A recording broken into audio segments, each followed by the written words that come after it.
ang chika boom boom, kaya pala hindi pumirma si Kilay. You know, si Kilay, yung Senate President ninyo, na malandi pa yung Kilay sa akin. Leche, di ba? Ikaw Kilay, pag nagkita tayo, aahitan ko talaga yung Kilay mo eh. But anyway, yun na nga, na-chika boom boom sa atin. Kaya pala hindi siya pumirma sa supina para dun sa mga tuta ni Bangag. Diba? Yung sila Torre, yung mga cabinet secretaries, nakasabwat, ayan, join na kayo palangga. O, papo, join na tayong lahat. O, yung, ayan, dyan lang kayo, basta backup dancer lang kayo habang nagsasalita ako. So, ayun na nga, kaya hindi kaya mga kababayan, kaya hindi pumirma si Kilay sa supina kasi siya ay may pangarap na tumakbo sa 2028. So nakipagsabuatan kay Bangag, inutusan ni Bangag, ng gobyerno ni Bangag at ni Lisa Tanas na wag pirmahan yung supina para nga dito sa pagpapatawag dyan sa Foreign Relations Committee kung saan mananagot sila o sasagutin yung mga katanungan kung sino ang nag-provide ng eroplano para abdakin o dukutin si Pangulong Duterte, sino yung mga kasabwat, kasi nakarating sa atin na impormasyon si Ramon ang di umano ang may-ari nitong eroplano na pinasakyan kay Pangulong Duterte sa kanyang pagdukot. So alam nyo naman na sinuporta din ni Pangulong Duterte si Ramon S. Ang, di ba?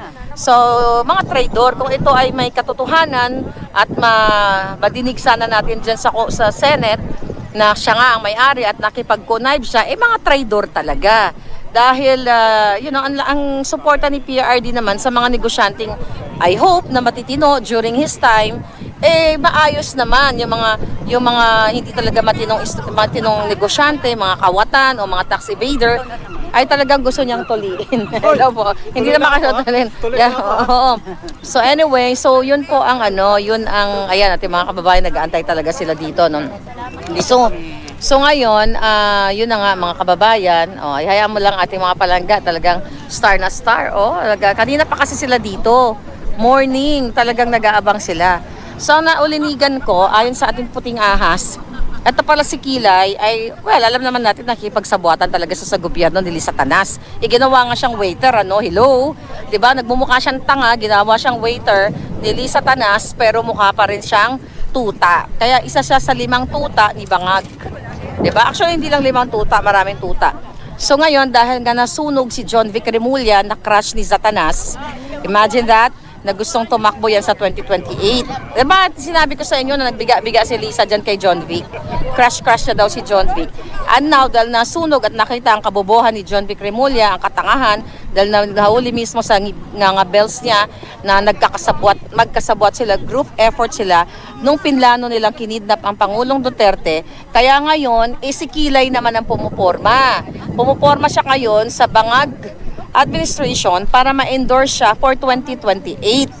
'Di ba? Kasi nga si Tambalos Ros at itong si Satanas hindi nagkakasundo dahil pareho silang greedy. So may mga pumuporma-porma. So allegedly itong si Kilay ay gustong tumakbo sa 2028, kaya naman sunod-sunuran siya kay Bangag at kay Satanas na huwag permahan yung supina para appear itong mga resource person dyan sa Senate hearing sa Foreign Relations. So ngayon, the question is, ulit-ulitin natin, ganito po ka-unfair sa Pilipinas. Kapag vloggers, resource person like Harry Roque, like me, gusto nilang ipakulong, ipakontempt, or ipa-interpol kapag hindi ka umattend dyan sa kanilang Senate hearing. Well, sa case ko at kay Harry, mga fabricated crimes talaga yung mga ginawa sa amin. But yung mga vloggers dyan sa TRICOM o HUADCOM, talagang pag hindi sumunod sa kanila na mag-sorry or hindi sumunod sa mga utos nila, iko-contempt nila, ikukulong. Pero ito mga walang hiyang ito sa Senate, 'di ba? Talagang nag-group effort sila para hindi madinig ng taong bayan doon sa Foreign Relations Committee, doon nga sa hearing na yon, nang malaman natin kung ano talaga, kung sila ba ay scripted, kung sila ba ay magkakasabwat with Amy or what. So taong bayan ang mag-uusgan yan Taong bayan ang makaka-feel niyan kung sila ay script lang or tama yung ginagawang hearing na yan. But again, Kilay is a traitor. Traitor naman talaga sa taong bayan yan eh. The fact na alam niya nag-a-addicto si Bangag, hindi natin alam. Baka, Kilay, may question ako sa'yo. Nakikipag-jamming ka ba? 'Di ba? Nagsusuyop ka rin ba?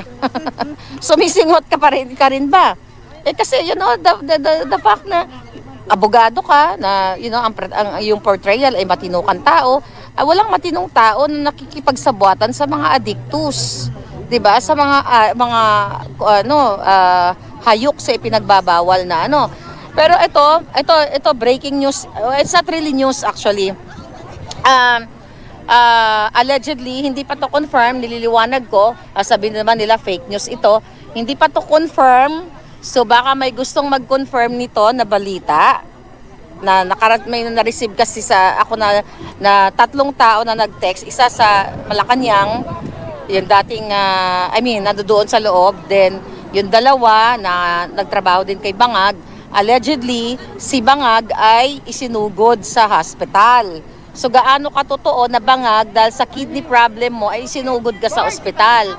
Kasi the few days ago puffy yung mukha mo Parang hinahabol ka ng hininga, naghihingalo ka. Ang wish nga ng mga ibon dito ay sana ma-over-D ka daw.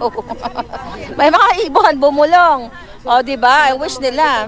Di ba, Palangga? Yayakapin ka daw niya. Di ba nga? Andyan, daming nanonood sa'yo, Palangga. Tinalbugan mo ko, Gusto mo ako sa pabo ng kalindog ko, pero ang ganda ko dyan, so carry na rin.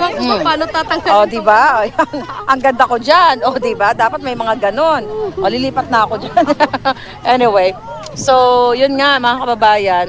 Allegedly, si Bangag ay isinugod na naman sa ospital. Hindi naman imposible yan. Kasi nga, pag nag-a-addict ka, any moment, pwede kang ma-over-D. Katulad nung mga nakaraan, ng mga pangyayari, di ba? At sa mga kaibigan nila, and allegedly, yung kanilang entourage dito ay na-over-D rin. So, pag mga ganong klaseng, ganong galawan na nag-a-addictus, talaga namang magkakaroon ka ng problem sa buhay mo. Hello, Palangga! How are you? Ano naman alindog mo? Gusto mong kumabog How are you? Kumabog. Ito, live tayo, sure. Ayan, Ayan, live na live. Okay. What's your name? Catherine po. Catherine. Hi, Catherine. Saan ka galing? From London po. Ay, London. Ano kayo nag-drive? Nag-drive dito or nag-airplane? I just flew. You just flew all the way from London. You say hi, you're live. Hello, everybody. Oh, di ba? Tapusin ko lang muna yung vlog bago tayo mag-emote 2. Alright. Okay, so tuloy-tuloy natin ang chika. So, yun nga, allegedly si Bangag ay nasugod na naman sa ospital. Napag-usapan nga namin, alam mo, kung mategi si Bangag, for sure tatago nila yan. Let's say for example, kung mategi si Bangag, kunyari, bigla siyang di na makahinga, tapos for sure itatago nila yan, di ba? Baka saksakan ng forma.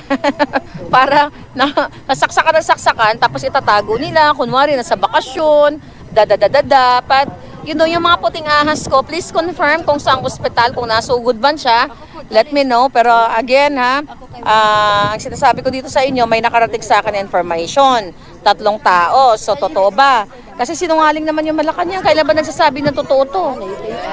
Diba? Sino nandyan? Yung ibon sa taas. Yung ibon?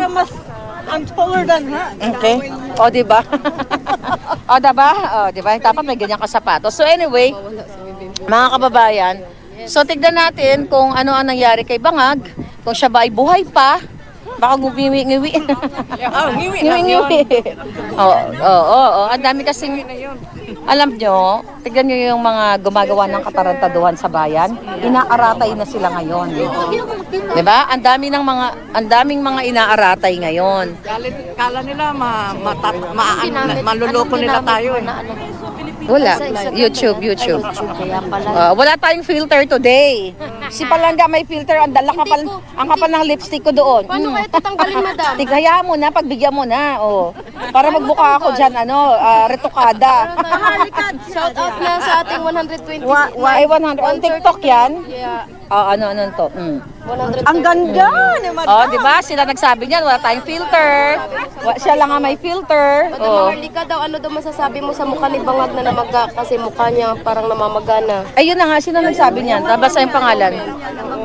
Ikaw lang sapat na. Ikaw lang, sapat na. I love you, my dear. Ayun na nga, dinadakta ko ngayon. Allegedly, na ospital. So, hindi natin alam kasi kahit kung ma-hospital man yan, hindi naman nila aaminin yan. Tignan mo nga si Satanas, nagpatusok ng kung ano-ano. Anong sabi niya? Nadapa siya sa pavement. Tapos may allergy ang gaga. Itinuslok naman ni Dr. A yung kanyang Feslock. Oh, saan ka? Paano paniniwalaan yan, right? Paano mo pa maniwalaan yan palangga? So, sana hindi sana liwanagin, hindi sasabihin ng gobyerno ni Bangag kung na-hospital siya o hindi. Puro pagsisinungaling talaga lahat yan. 'Di ba? Kaya ikaw, Kilay, huwag ka mag-ambisyon na manalo ka sa 2028.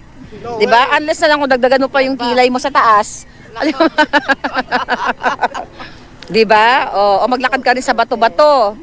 Diyos ko, magsama kayo ng jowa mo na mga parang may mga ano, no? May mga sapi. 'Di ba? Para kay may mga sapi, yung isa nagpakilay, yung isa nagmo-model sa bato-bato. Ano 'yan? Tapos nangangarap ka maging presidente, hindi ka mananalo.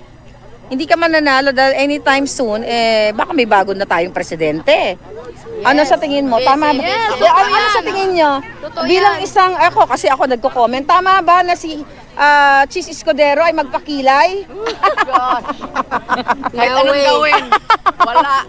Diba? Kasi kinilayan siya. May lalaki bang nagkikilay? Meron naman siguro, no? Pero meron naman na lalaki nagkikilay.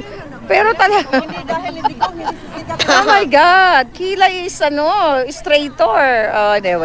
Anyway, naabangan pa rin namin dito. Waiter. Di si Kilay. So, inaabangan pa rin namin kung darating si Vice President. But it's 4:48 na dito sa The Hague. So, andito pa rin kami. Kaya na pa napag-chika-chika. Nakikain na ako ng empanada. Nakapagkape na ako. Nachismis na nila yung mga kapitbahay nila. So, andito pa rin kami. Sama-sama. Diba? So, anyway, ayan po yung background. Ay, penitentiary. Kung pwede nga lang lumipad ako. Kung minana ko lang talaga yung gahom ng lola ko. Alam niyo yung gahom, yung power. Kung nilunok ko lang. Pwede na akong lumipad na parang aswang at dagitin ko si Pangulong Duterte. Ha? Media? Yan sila. Media sila. Ayan mo na sila. Media rin tayo. Social media. Alright, so yun na lang muna, my darling.